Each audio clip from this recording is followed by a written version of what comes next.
Masir, 71, kakek asal Situbondo, Jawa Timur dituntut 2 tahun penjara karena menangkap burung cendet di Taman Nasional Baluran.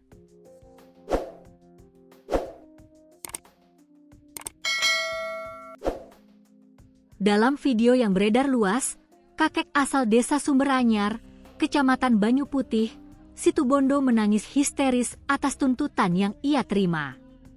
Masir yang mengenakan kemeja putih lengan panjang sempat terjatuh dari tempat duduk saat di ruang sidang.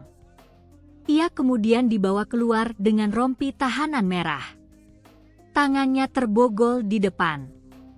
Masir menangis histeris saat bertemu laki-laki berbaju hitam. Bahkan Masir sampai terjatuh ke lantai sambil menangis. "Demi anak Pak, ya Allah ya Karim," ucapnya. Tuntutan yang dilayangkan pada Masir ini pun viral dan menuai perhatian dari warganet.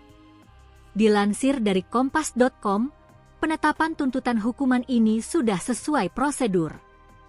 Restoratif justice tidak bisa dilakukan karena terdakwa sudah ditangkap 5 kali namun masih melakukan perbuatannya.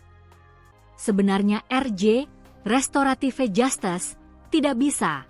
Jadi terdakwa ini sudah ditangkap 5 kali namun tetap melakukan perbuatannya, memikat burung di Taman Nasional Baluran, ucap Kasih Intel Kejaksaan Negeri Situbondo, Huda Hazamal pada Jumat, 12 Desember 2025. Huda menambahkan jika tuntutan maksimal adalah 10 tahun, namun jaksa penuntut umum memberikan tuntutan 2 tahun.